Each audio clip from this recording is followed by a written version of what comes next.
Hello students, आज हम लोग फिर से अपने चैनल केमिस्ट्री वाला दृष्टि पे आ गए हैं और बहुत दिनों से आप लोगों को इंतज़ार था एक केमिस्ट्री का एक बहुत ही इम्पोर्टेंट पार्ट का न, जिसको हम लोग बोलते हैं ऑर्गेनिक केमिस्ट्री। बहुत दिनों से आप लोग फ़ोन करके मैसेज करके परेशान थे कि सर ऑर्गेनिक केमिस्ट्री कब स्टार्ट होगा। आज वो घड़ी आ गई, है और हम लोग इसके बारे में अब पूरी तरह से डिटेल डिस्कशन करेंगे, क्योंकि अभी तक हम लोग फिजिकल केमिस्ट्री देख रहे थे। ऑर्गेनिक केमिस्ट्री हम आपको बता दें, 12th ऑर्गेनिक केमिस्ट्री जितना हम लोग समझते हैं कि आसान है, रियल में उतना आसान है नहीं। मतलब इतना भी हार्ड नहीं है कि हम लोग है ना इसको इजी वे में नहीं समझ सकते हैं। मेरे कहने का मतलब ये है कि कुछ लोग कहते हैं कि ये बहुत ज़्यादा हार्ड है, तो हम आपको बता दें ये बहुत ज़्यादा भी हार्ड नहीं है, लेकिन हाँ इसमें रिएक्शंस काफ़ी ज़्यादा हैं। इसमें इतना ज़्यादा रिएक्शंस है कि अगर इसको एकदम बिल्कुल सिस्टमेटिक ढंग से नहीं याद किया जाए या इसको बार बार रिवाइज अगर नहीं किया जाए तो बहुत सारे ऐसे चीज़ होते हैं जो दिमाग से स्किप कर जाएंगे। और अगर आप जैसे आज कोई रिएक्शंस पढ़ रहे हैं और उसके बाद फिर 4 महीने के बाद अगर कोई रिएक्शंस पढ़ेंगे तो हो सकता है आपके दिमाग से वो बात निकल गया होगा। इसलिए इसमें रिवीजन बहुत ज़रूरी है, बार बार आप इसको रिवाइज करते जाएं, प्रैक्टिस करें, क्वेश्चंस ज़्यादा से ज़्यादा बनाएं, तब आपका ऑर्गेनिक केमिस्ट्री बहुत अच्छा हो जाएगा, बहुत बढ़िया हो जाएगा। और कुछ लोग जो रिमर्स बनाए हुए हैं कि organic is only A nomenclature, that is not. Organic is not only nomenclature and organic is also not only mechanism. सिर्फ मैकेनिज्म जान लेने से या सिर्फ नोमेनक्लेचर जान लेने से हम लोग ऑर्गेनिक बढ़िया नहीं कर सकते हैं। ऑर्गेनिक आपको बढ़िया करने के लिए सारे रिएक्शंस समझ में आना चाहिए कि वो कैसे हो रहे हैं, है ना, कैसे हो रहा है। जैसे मैकेनिज्म हम मान लीजिए किसी रिएक्शंस का आपको लिख के दिखा दिए, ये देखिए इसका मैकेनिज्म है, बट ये मैकेनिज्म हुआ कैसे, कौन ग्रुप जा रहा है अटैक कर रहा है, कौन वहाँ से लीव कर रहा है, न्यू बॉन्ड का फॉर्मेशन कैसे हो रहा है, पुराना बॉन्ड कैसे क्लीवेज हो रहा है, टूट रहा है, इस सब का कोई आइडिया अगर नहीं है ना, तो आप ऑर्गेनिक केमिस्ट्री अच्छा नहीं कर सकते। सिर्फ कह देने से नहीं होगा कि ऑर्गेनिक बहुत आसान है, सिर्फ मैकेनिज्म रट लो, है ना, या फिर नोमेनक्लेचर रट लो तो ऑर्गेनिक हो जाएगा अच्छा आपका। That is not true. इसलिए हम आपको बिल्कुल आपको तैयार करेंगे, मतलब इतने अच्छे ढंग से आप लोगों को तैयार किया जाएगा ऑर्गेनिक के लिए कि आप सोच नहीं सकते कि इतना ईजी भी ऑर्गेनिक हो सकता है। मतलब ये हम सिर्फ बोल नहीं रहे हैं, हम आपको क्या बोल रहे हैं कि आप मेरे सारे वीडियोस को एक एक करके देखेंगे, एकदम सिस्टमेटिक ढंग से हम वीडियो आपको बनाएंगे बिल्कुल बेसिक लेवल से, ताकि आप लोगों को जैसे हम चैप्टर स्टार्ट करें, हम ज़्यादा नहीं 2 से 3 घंटा एक्स्ट्रा क्लास लगाएंगे आप लोगों को, जिसमें 12th ऑर्गेनिक पढ़ने के लिए जितने भी बेसिक चीज़ हैं उन सारे बेसिक चीज़ों को हम 2 से 3 घंटे में इसको समाप्त करेंगे। और ये 2-3 घंटे आप पढ़ने के बाद आपको खुद लग जाएगा कि अब जो हमारे सामने जो रिएक्शंस आ रहे हैं ऑर्गेनिक के, ये तो बिल्कुल ईजी है, इसको हम एकदम चुटकी बजा करके इसको है ना आराम से सीख सकते हैं और खुद से इसका प्रैक्टिस कर सकते हैं। और ये हम आपको एकदम रियली बता रहे हैं, रियल चीज़ बता रहे हैं, आप एक बार इसको प्रैक्टिस करके देखिएगा। तो ये मेरा पहला वीडियो आज है ऑर्गेनिक केमिस्ट्री का, है ना, और हम आज काफ़ी खुश हैं, काफ़ी आज लग रहा है हम लोगों को, हमको ऐसा फील हो रहा है कि आज हम जो भी बताने जा रहे हैं वो लड़कों को 100% समझ में आएगा। और हम ऐसा विश्वास दिलाते हैं कि अगर आपको कहीं भी किसी भी पॉइंट पर अगर डाउट हो तो आप हमको कमेंट में ज़रूर लिखें, ताकि हम इसमें और ज़्यादा से ज़्यादा मॉडिफाइड कर सकें, है ना, जो समझाने का तरीका है उसको हम और चेंज कर सकें।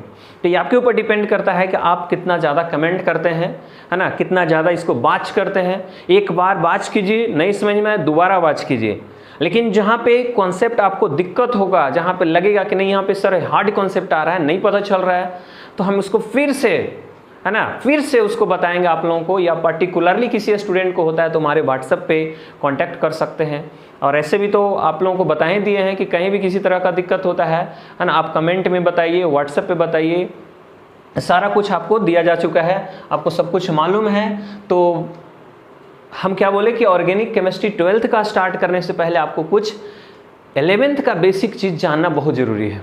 हम ऐसा नहीं बोल रहे हैं कि 11th का हम सारा चीज़ पढ़ाएंगे, क्योंकि 11th का अगर सारा चीज़ पढ़ाएंगे तो आपको बहुत ज़्यादा टाइम लग जाएगा, और वो तो 11th में आपको पढ़ाया ही गया है। हम सिर्फ याद दिलाना चाह रहे हैं कि आप लोग 11th में जो चीज़ पढ़े हैं उसका कैसे 12th में यूज होता है है ना, कितना ज़्यादा इंपॉर्टेंट था वो 12th 11th का चीज़, जिसका डायरेक्टली यूज़ हम लोग करेंगे 12th के ऑर्गेनिक केमिस्ट्री में। क्योंकि 12th का ऑर्गेनिक केमिस्ट्री जो हम लोगों को direct haloalkane, aldehyde ketone, alcohol phenol, है ना, एमीन्स, उसके बाद बायोमोलिक्यूल्स, पॉलीमर्स, इन सारी चीज़ों के बारे में हम लोग को डायरेक्टली चैप्टर में इन करना है। तो उसके पहले जो हम लोगों के पास मैकेनिज्म के लिए जो बेसिक्स आइडिया होना चाहिए वो हम लोग के पास मालूम हो, तभी जो है ना हम आगे रिएक्शंस को प्रोसीड कर सकते हैं और उस रिएक्शंस को ईजी वे में समझ सकते हैं। अगर आपके पास कोई आइडिया नहीं है तो डायरेक्ट फिर रटना कब पड़ेगा। बाकी जैसे आप लोग और भी वीडियोस देखे होंगे, जब नहीं समझ में आता है तो हम लोग क्या करते हैं, रट लेते हैं। और हम आपको बोलते हैं कुछ ऐसा जगह है जहाँ पे आपको याद रखना पड़ेगा कि हाँ भाई, जैसे मान ली ऊर्ज रिएक्शंस की बात करते हैं, तो ऊर्ज रिएक्शन जैसे आ गया तो उसमें दिमाग में रखना है कि ऊर्ज मतलब है ना सोडियम मेटल के साथ। ग्रिग्नार्ड रिएक्शन आ गया, ग्रिग्नार्ड मतलब मैग्नीशियम मेटल्स के साथ, है ना। फ्रैंकलैंड रिएक्शन आ गया, फ्रैंकलैंड का मतलब जिंक मेटल के साथ। तो कुछ ऐसी चीज़ें जिसको आपको याद रखना ही पड़ेगा। लेकिन हाँ, रिएक्शंस कैसे हो रहा है ये आपको क्लियरली विजुअलाइज होगा जब आपके पास बेसिक आइडियाज़ होंगे। अब सवाल है कि सर बेसिक आइडियाज़ क्या क्या हैं, मतलब 12th ऑर्गेनिक सीखने के लिए हमारे पास पहले से क्या क्या चीज़ नॉलेज होना चाहिए, तब हम 12th का ऑर्गेनिक आसानी से पकड़ में ला सकते हैं। तो चलिए हम यहाँ पे आपको प्रत्येक पॉइंट्स को यहाँ पे है ना नोट कर देते हैं, ताकि आपके पास दिमाग में ये आइडिया आ जाए कि हमारे पास इतना चीज़ों का अगर नॉलेज है पहले से, तब हम 12th का ऑर्गेनिक आसानी से समझ सकते हैं, अदरवाइज आपको समझ में नहीं आएगा। और हम एक एक चीज़ करके पूरा मतलब इसको बता देंगे, पूरा डिटेल तो नहीं बताएंगे, लेकिन क्योंकि डिटेल तो आपको 11th में बताया जा चुका है, हम सिर्फ आइडिया दे देंगे कि देखिए ये चीज़ आपको दिमाग में है, ये चीज़ का ज़रूरत पड़ेगा 12th के ऑर्गेनिक केमिस्ट्री में। जैसे कौन कौन सा चीज़ का ज़रूरत पड़ सकता है, तो सबसे इंपॉर्टेंट चीज़ आपको बता दें, एक है हाइब्रिडाइजेशन। जो आप लोग 11th में इतने अच्छे से हम आप लोगों को पढ़ा दिए थे कि हमको नहीं लगता है कि इसमें भी किसी तरह का कोई डाउट होने वाला है आप लोगों को। हाइब्रिडाइजेशन का कॉन्सेप्ट आपको मालूम होना चाहिए, है ना। आपको ये एकदम बिल्कुल पता होना चाहिए कि हाइब्रिडाइजेशन क्या होता है। और आपको बताएं, देखिए हाइब्रिडाइजेशन बहुत तरह का होता है, बट ऑर्गेनिक में आपको मात्र 3 तरह का हाइब्रिडाइजेशन पढ़ना है, sp3, sp2 एंड sp। हम इसकी चर्चा करेंगे, पहले पॉइंट्स नोट कर दें कि आप लोगों को क्या क्या चीज़ जानना है। हाइब्रिडाइजेशन पढ़ने से क्या होगा फायदा, हाइब्रिडाइजेशन पढ़ने से आप बता सकते हैं, है ना, कि किस कार्बन का इलेक्ट्रोनेगेटिविटी यानी विद्युत ऋणात्मकता का वैल्यू ज़्यादा होगा। इलेक्ट्रोनेगेटिविटी शॉर्ट में बोलते हैं। हाइब्रिडाइजेशन के हेल्प से आप बता सकते हैं कि कौन सा बॉन्ड लेंथ, किस कार्बन का बॉन्ड लेंथ ज़्यादा होगा, यह हाइब्रिडाइजेशन के हेल्प से ही पता चल जाएगा। हाइब्रिडाइजेशन के हेल्प से आप बता सकते हैं कि कौन से कार्बन का बॉन्ड एनर्जी ज़्यादा होगा और किसका बॉन्ड एनर्जी कम होगा। बॉन्ड एनर्जी का मतलब हो गया कि किस बॉन्ड को तोड़ने में ज़्यादा एनर्जी लगेगा, किस बॉन्ड को तोड़ने में कम एनर्जी लगेगा। तो ये सब किसकी हेल्प से आप बता सकते हैं, हाइब्रिडाइजेशन के हेल्प से। इससे पता चल रहा है कि हाइब्रिडाइजेशन कितना ज़्यादा इंपॉर्टेंट है। जैसे मान लिया कि हम बात करते हैं, इसको पूरा डिटेल डिस्क्रिप्शन करेंगे, पहले हम पॉइंट नोट कर दें। जैसे फर्स्ट में हो गया हाइब्रिडाइजेशन, इसका कॉन्सेप्ट आपके पास फुल होना चाहिए, कंप्लीट आइडिया होना चाहिए कि हाइब्रिडाइजेशन क्या होता है, कितने टाइप्स का होता है, ऑर्गेनिक में कितने तरह का हाइब्रिडाइजेशन, है ना, कौन कौन से ऐसे फैक्टर जो हाइब्रिडाइजेशन को अफेक्ट कर सकते हैं, और हाइब्रिडाइजेशन के हेल्प से हम लोग क्या क्या चीज़ निकाल सकते हैं। तो इतना तो आइडिया आपको होना चाहिए, जिसको हिंदी में हम लोग प्रसंकरण बोलते हैं। दूसरा आपको जानना है वो है concept sigma and pi bonds का। सिग्मा एंड पाई बॉन्ड्स का कॉन्सेप्ट अगर आपके पास नहीं है तो आपको ऑर्गेनिक में दिक्कत हो सकता है। मेरी बातें समझ में आ रही है आपको? सिग्मा एंड पाई बॉन्ड का कॉन्सेप्ट अगर आपके पास नहीं है तो आपको ऑर्गेनिक समझने में दिक्कत हो सकता है, आपको प्रॉब्लम होगा, नहीं पता चलेगा कि कौन बॉन्ड पहले टूटेगा, कौन बाद में, किसका डिस्प्लेसमेंट होगा, किसका नहीं होगा। So you should must have idea of sigma and pi bonds. Third point यहाँ पे हम लोग जो देखेंगे वो है सबसे इंपॉर्टेंट चीज जिसको हम लोग बोलते हैं रिएक्शन मैकेनिज्म। रिएक्शन मैकेनिज्म का कॉन्सेप्ट आपके पास होना चाहिए। खैर इसके बारे में तो हम पूरा डिटेल आपको बताएंगे, यही जो है ना पूरे ऑर्गेनिक का सबसे मेन चीज़ है। ये रिएक्शन मैकेनिज्म का मतलब होता है कि कोई रिएक्शन अगर हो रहा है तो कैसे हो रहा है, क्यों कोई बॉन्ड कैसे टूट रहा है, नया बॉन्ड कैसे बन रहा है, पूरा का पूरा इसमें स्टेप बाय स्टेप एनालिसिस किया जाएगा आपको। तो जब रिएक्शन मैकेनिज्म होगा, देखिए जी कोई भी रिएक्शन जब होता है तो आपको मालूम है ना, पुराना बॉन्ड टूटता है, मतलब ओल्ड बॉन्ड ब्रेक होता है और नया बॉन्ड का फॉर्मेशन होता है, न्यू बॉन्ड बनता है। तो कैसे टूटता है, कैसे न्यू बनता है, ये सारा चीज़ इसमें बताया जाएगा। यानी कि सबसे पहले तो इसमें आपको जानना पड़ेगा, रिएक्शन मैकेनिज्म में क्या जानना पड़ेगा, बॉन्ड क्लीवेज।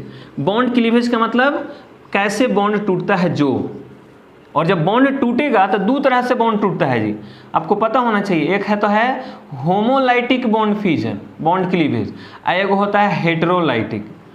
होमोलाइटिक का मतलब क्या हुआ? होमोलाइटिक का मतलब जैसे देखिए हाइड्रोजन हाइड्रोजन के बीच का बॉन्ड है, तो दोनों सेम है, होमो टाइप का है, जिसके बीच का बॉन्ड कैसे टूटेगा?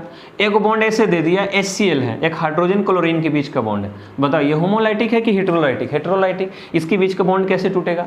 तो ये सारा चीज़ आपको जानना है इसमें, और ये बहुत ज़रूरी है, क्योंकि अगर आपके पास बॉन्ड तोड़ने का आइडिया नहीं आएगा तो बॉन्ड छोड़ने का आइडिया नहीं आप जान सकते हैं, क्योंकि सबसे पहले तो भाई तोड़ना है, तभी उसको फिर जोड़ना है।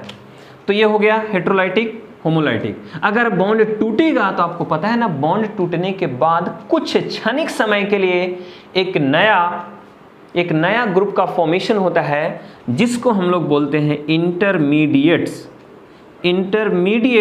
और इंटरमीडिएट जो होता है ये कुछ समय के लिए बनता है, तात्कालिक, जिसको हम लोग बोलते हैं ये अनस्टेबल होता है, अस्थायी नहीं होता है ना, कुछ देर के लिए बनता है और उसके बाद फिर क्या होता है, ये स्टेबल प्रोडक्ट में कन्वर्ट हो जाता है। तो इंटरमीडिएट्स के रूप में आपको क्या क्या चीज़ जानना है, बहुत इंपॉर्टेंट है, सबसे ज़्यादा इंपॉर्टेंट यही है जी। पूरे रिएक्शन मैकेनिज्म में इंटरमीडिएट का कॉन्सेप्ट अगर आपके पास नहीं है तो फिर आप मैकेनिज्म नहीं समझ सकते हैं। इसमें आपको क्या क्या चीज़ जानना है? इसमें आपको जानना है फ्री रेडिकल्स के बारे में, है ना। फ्री रेडिकल क्या होता है? तो फ्री रेडिकल बताएंगे, जब होमोलाइटिक बॉन्ड फ्यूजन होता है तो फ्री रेडिकल कैसे बनता है? कार्बोकेटायन, याद रखना है, या ये पहले से तो मालूम ही है कार्बोकेटायन क्या होता है। कार्बेनायन समझ रहे हैं? कार्बोकेटायन मतलब कार्बन पे पॉजिटिव चार्ज, कार्बेनायन का मतलब कार्बन पे नेगेटिव चार्ज। उसके बाद हमको जानना है इलेक्ट्रोफाइल्स के बारे में। इलेक्ट्रोफाइल्स क्या होते हैं? इलेक्ट्रोफाइल समझ रहे हैं ना, इलेक्ट्रोफाइल्स का मतलब इलेक्ट्रॉन लविंग ग्रुप। उसके बाद न्यूक्लियोफाइल, इलेक्ट्रोफाइल्स, न्यूक्लियोफाइल्स, इन सारी चीज़ों का आइडिया आपके पास होना चाहिए। और भी अभी तो इतना का आप स्क्रीनशॉट ले लीजिए, इसके बाद और भी और कौन कौन सा पॉइंट्स हम लोग को जानना है, ये बहुत ज़रूरी है। तो चलिए इसको आप लिख सकते हैं। और हम क्या बताए हैं कि एकदम जैसे जैसे हम लेक्चर 1, लेक्चर 2, इसमें जैसे जैसे हम आपको वीडियोस बनाते जाएंगे, एकदम सारे वीडियोस को एकदम देखते जाइए।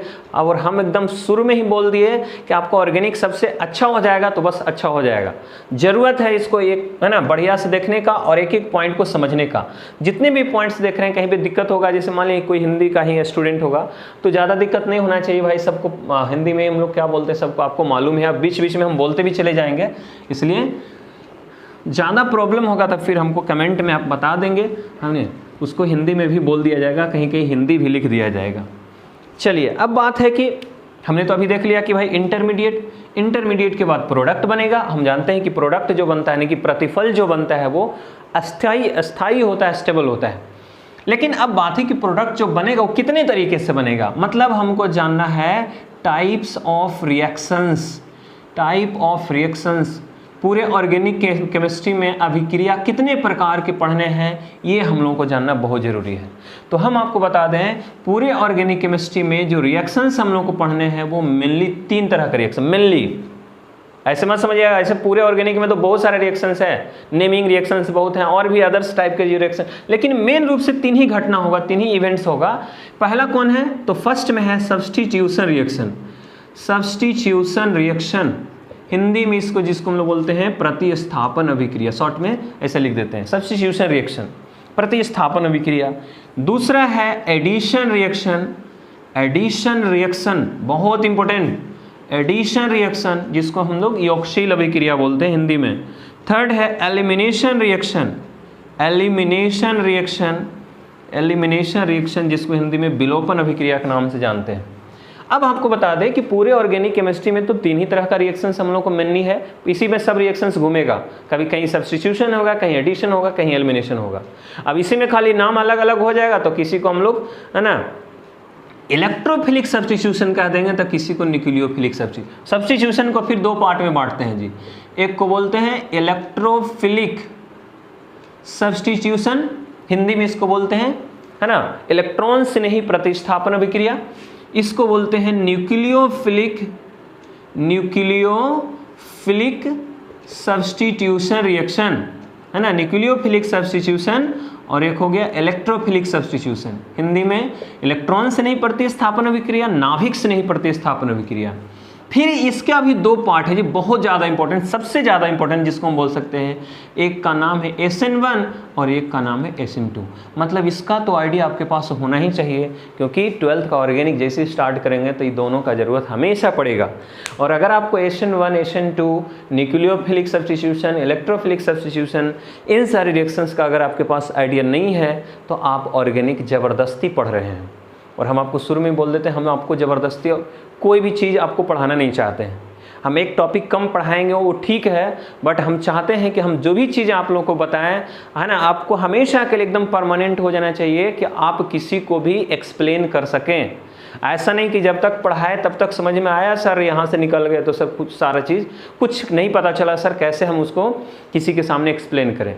इसलिए बोल रहे हैं कि आप एकदम आइडिया लीजिए, एक एक चीज़ का आइडिया आपके पास होना चाहिए कि कोई भी चीज़ कैसे होता है ना। ये चीज़ अगर आपको मालूम हो जाएगा और इतना रिएक्शंस जानने के बाद लास्ट में तो एक उस चीज़ जानते ही हैं आपको, तो ज़रूरी ही है, वो है नोमेनक्लेचर, नामकरण, IUPAC नोमेनक्लेचर, है ना। ये तो आइडिया आपके पास रहना ही चाहिए। और हम आपको 11th में इतना अच्छा से पढ़ा दिए कि हमको लगता है कि इसमें ज़्यादा दिक्कत तो होगा नहीं, है ना।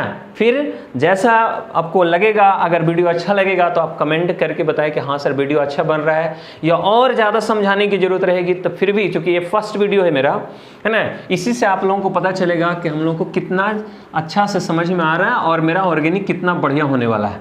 क्योंकि आपको पता है ना, शुरुआत अगर अच्छा होगा तो अंत भी अच्छा ही होगा, एकदम बिल्कुल गारंटी है। तो चलिए, हम तो बहुत सारे टॉपिक आप लोगों को लिख दिए कि भाई इतना चीज़ आपको जानना ज़रूरी है।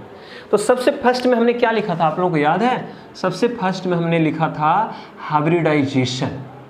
हाइब्रिडाइजेशन, एकदम मन तो खुश हो गया कि सर ये तो हम एकदम जानते ही हैं। हाइब्रिडाइजेशन हिंदी में प्रसंकरण बोलते हैं। और हमने आपको 11th में इतने अच्छे ढंग से पढ़ाया था कि जो मेरा स्टूडेंट है ना, वो तो उसको तो हमको लगता है कि दिक्कत होने वाला नहीं है, चाहे वो बिहार मतलब बोर्ड का स्टूडेंट है या फिर CBSE का स्टूडेंट है, उसको दिक्कत नहीं होने वाला है ना। स्टेट बोर्ड या CBSE दोनों में से किसी को नहीं प्रॉब्लम होगा जो कॉन्सेप्ट आपको सिखा दिया गया। हाइब्रिडाइजेशन का मतलब क्या होता है, हम ये पूरा डिटेल नहीं बताएंगे, हम आपको बता रहे हैं कि जो इंपॉर्टेंट जिसका जरूरत है वही चीज़ बताएंगे कि हाइब्रिडाइजेशन क्या है, कितने टाइप का होता है, ऑर्गेनिक में किस हाइब्रिडाइजेशन का जरूरत पड़ने वाला है। बस यही मोटा मोटी एक आइडिया हम दे देंगे, जिससे कि आपको है ना 12th का ऑर्गेनिक में दिक्कत ना हो। और हम आपको बताए हैं कि ज़्यादा टाइम हम इसमें लेंगे भी नहीं, बस 2 घंटे 3 घंटे में हम ये पूरा चीज़ कंप्लीट करेंगे, चाहे 2 वीडियो लगे या 3 वीडियो, लेकिन बेसिक जानना बहुत ज़रूरी है। तो चलिए, व्हाट इज हाइब्रिडाइजेशन? कोई भी आपसे पूछता है हाइब्रिडाइजेशन क्या होता है, तो पहले से ही आपको मालूम है, हाइब्रिडाइजेशन का मतलब ही होता है mixing of pure orbitals, mixing of pure atomic orbitals. जब किसी एटम्स के 2 या 2 से ज़्यादा ऑर्बिटल आपस में मिक्स हो जाते हैं और मिक्स होकर के नए एनर्जी वाले ऑर्बिटल्स का फॉर्मेशन करते हैं, तब उसको हम लोग हाइब्रिडाइजेशन बोलते हैं। मतलब शॉर्ट में हम लिख सकते हैं मिक्सिंग ऑफ 2 और more than 2 or more than 2 pure orbitals to form a new types of orbitals with equivalent energy, है ना, इक्विवेलेंट एनर्जी। इसी को हम लोग क्या बोलते हैं, हाइब्रिडाइजेशन बोलते हैं। मतलब जब किसी एटम के 2 या 2 से ज़्यादा प्योर ऑर्बिटल आपस में मिक्स होकर के एक न्यू एनर्जी वाले, है ना, नए टाइप के ऑर्बिटल का फॉर्मेशन करते हैं, तो उस प्रोसेस को हम लोग क्या बोलते हैं, हाइब्रिडाइजेशन बोलते हैं। इसलिए हमने सामने में डेफिनेशन भी लिख दिया ताकि एक आइडिया रहे। कोई पूछ भी दिया कि हाइब्रिडाइजेशन क्या होता है, तो सर हम बता सकते हैं कि हाइब्रिडाइजेशन का मतलब क्या होता है, मिक्सिंग ऑफ ऑर्बिटल। शॉर्ट में बोल सकते हैं मिक्सिंग ऑफ प्योर ऑर्बिटल्स को ही हम लोग हाइब्रिडाइजेशन बोलते हैं। हाइब्रिडाइजेशन तो आपको बहुत तरीके का पढ़ना है, लेकिन हम आपको बताते हैं पूरे ऑर्गेनिक केमिस्ट्री में मात्र आपको 3 तरह का ही हाइब्रिडाइजेशन का जरूरत पड़ेगा। एक sp3, दूसरा sp2, तीसरा sp। आपको अच्छे से पता होगा कि sp3 कहाँ पे आता है ना। sp3 वहीं पे आता है जब सारे कार्बन का जो बॉन्ड है वो सिंगल बॉन्डेड होता है। अगर किसी ऑर्गेनिक कंपाउंड्स में कार्बन सिर्फ और सिर्फ सिंगल बॉन्ड से अगर जुड़ा हुआ है ना, सिर्फ और सिर्फ अगर सिंगल बॉन्ड से जुड़ा हुआ है, तब उसको हम लोग बोलते हैं, ये इसका हाइब्रिडाइजेशन sp3 होगा। अगर कार्बन कार्बन के बीच अगर डबल बॉन्ड है तब उस कार्बन का हाइब्रिडेशन sp2 होगा। हम आपको याद होगा हम सिर्फ क्या बोले हैं कि हम सिर्फ शॉर्ट में आपको याद दिलाएंगे, सारा चीज बताया हुआ। कार्बन कार्बन के बीच में अगर ट्रिपल बॉन्ड प्रेजेंट है तब उस कार्बन का हाइब्रिडेशन क्या होता है, sp हो जाता है। सवाल यह है कि चलिए तो पहचानने का बहुत अच्छा तरीका हो गया शॉर्ट में कि सर कहीं भी कार्बन अगर सिंगल बॉन्ड से कनेक्टेड है तो हम समझ जाएंगे sp3, डबल बॉन्ड से कनेक्टेड है तो sp2 और ट्रिपल बॉन्ड से कनेक्टेड है तो sp। तो इस तरीके से हम हाइब्रिडेशन निकाल लेंगे, चाहे कितना भी बड़ा कंपाउंड दे दे हाइब्रिडेशन तो अब पता चल जाएगा सर। लेकिन अब यहाँ पे ये हमने क्या बोला कि हाइब्रिडेशन के हेल्प से आप उसका बॉन्ड लेंथ पता कर सकते हैं, आप उसका बॉन्ड एनर्जी पता कर सकते हैं, आप उसका इलेक्ट्रोनेगेटिविटी का वैल्यू पता कर सकते हैं कि किसमें इलेक्ट्रॉन खींचने की क्षमता ज़्यादा है। ये सारा चीज़ आप बता सकते हैं। जैसे ये देखिए जी, इसमें कार्बन कार्बन के बीच में ट्रिपल बॉन्ड है। आपको मालूम होगा, पहले से बताया है, सिंगल बॉन्ड का मतलब होता है सिर्फ सिग्मा। सिंगल बॉन्ड मीन्स सिर्फ सिग्मा। जहां कहीं भी कार्बन कार्बन के बीच में अगर डबल बॉन्ड है तो हम लोग पहले से जानते हैं एक सिग्मा होता है और दूसरा पाई होता है ना, पहले से आपको पता होगा। और जहां ट्रिपल बॉन्ड है वहां पे एक सिग्मा होता है और 2 पाई बॉन्ड्स होते हैं, कोई भी रख लो इसमें। अब देखेंगे जब सारे के सारे सिग्मा बॉन्ड है कार्बन के, देखिए यहाँ डबल तो है ही नहीं, तो इसका मतलब सारा का सारा बॉन्ड सिग्मा है।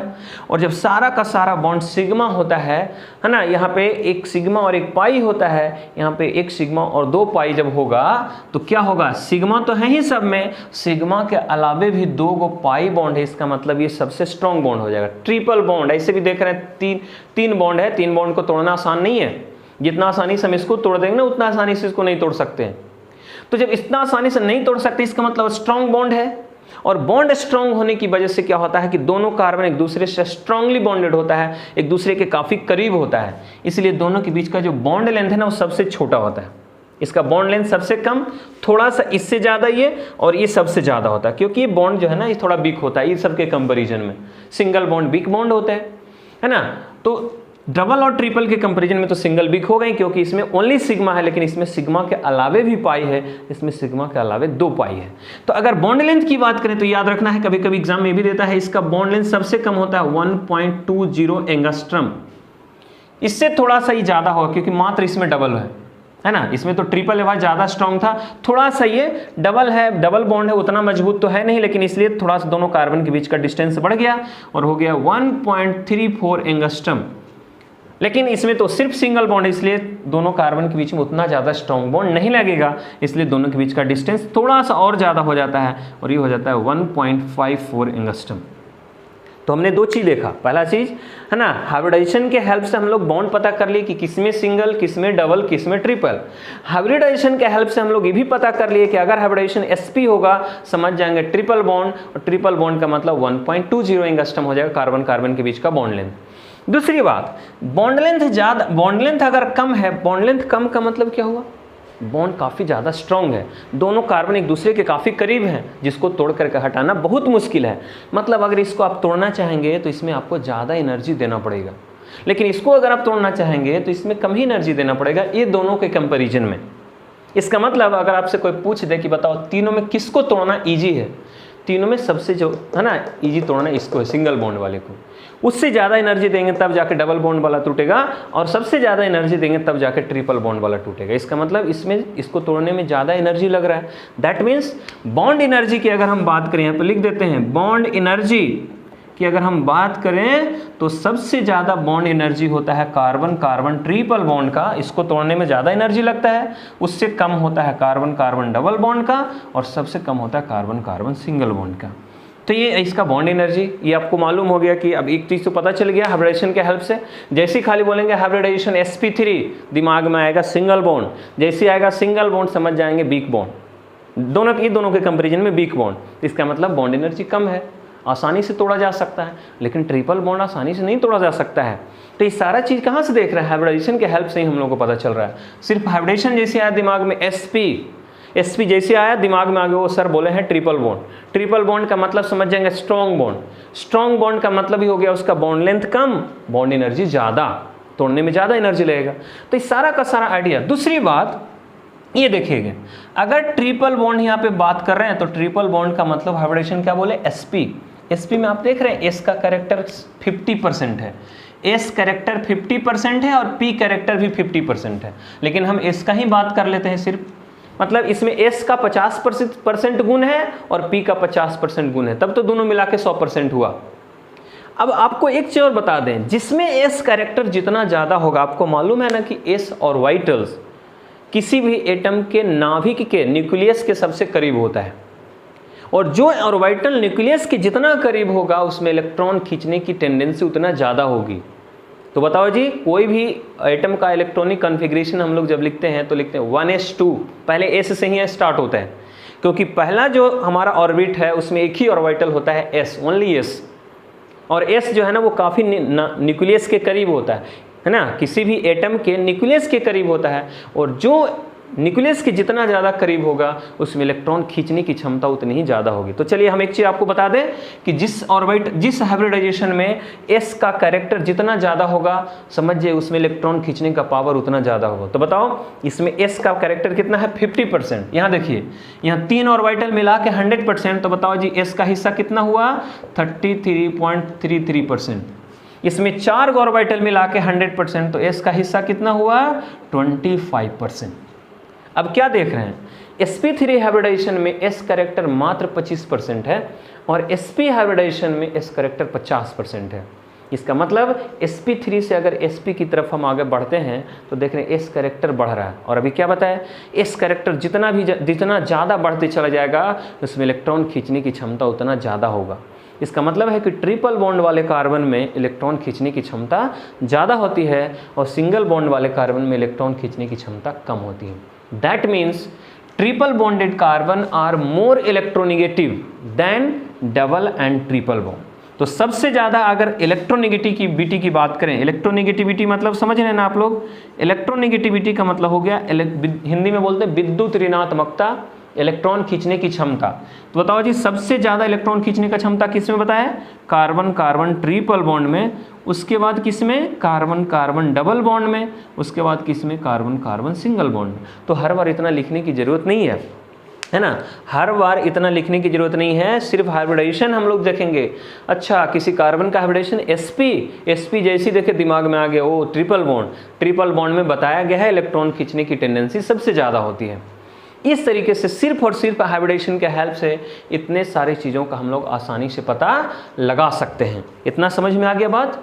तो चलिए, हाइब्रिडाइजेशन के बारे में आपको इतना आइडिया तो होना ही चाहिए कि कैसे किसी का हाइब्रिडाइजेशन हम लोग निकाल सकते हैं। स्क्रीनशॉट लेना चाहते हैं तो ले सकते हैं, और जितनी बातें हमने बताई है एक बार में अगर नहीं समझ में आया है तो पूरे वीडियो को दोबारा आप वॉच जरूर करें, क्योंकि हमने इसमें बहुत ही इंपॉर्टेंट चीज़ बता दी आप लोगों को बेसिक्स में।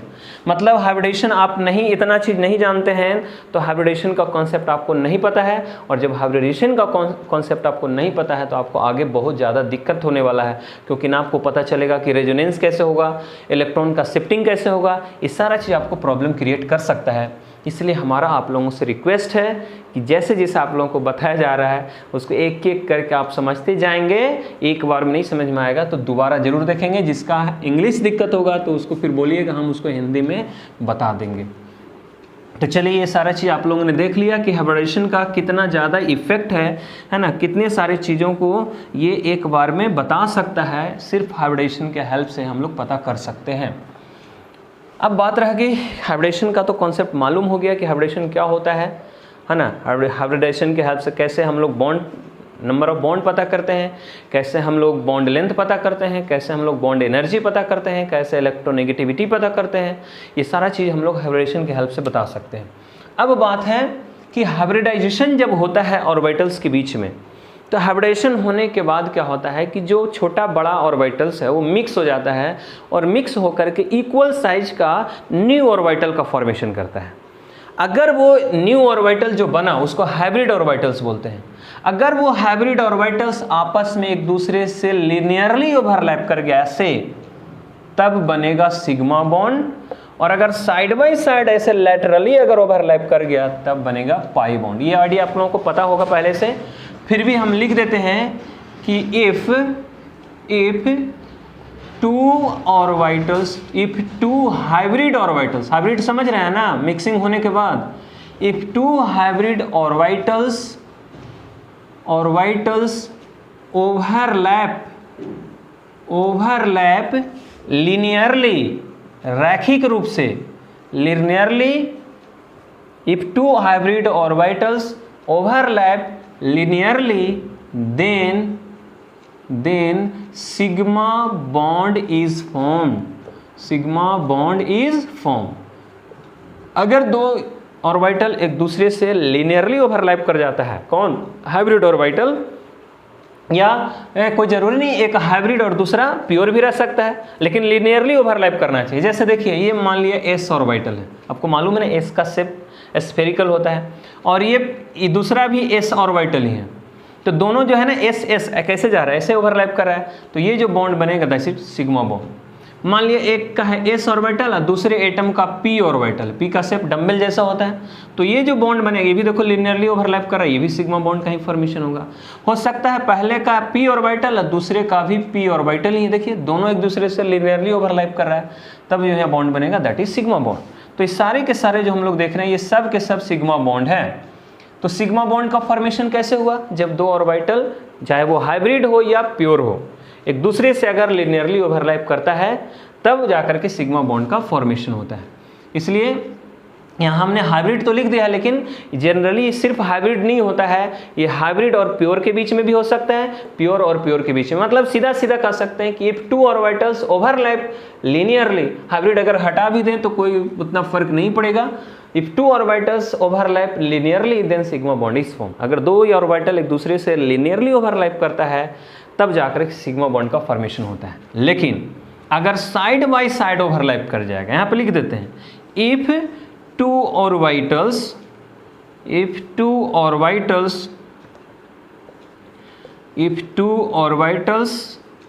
ओवरलैप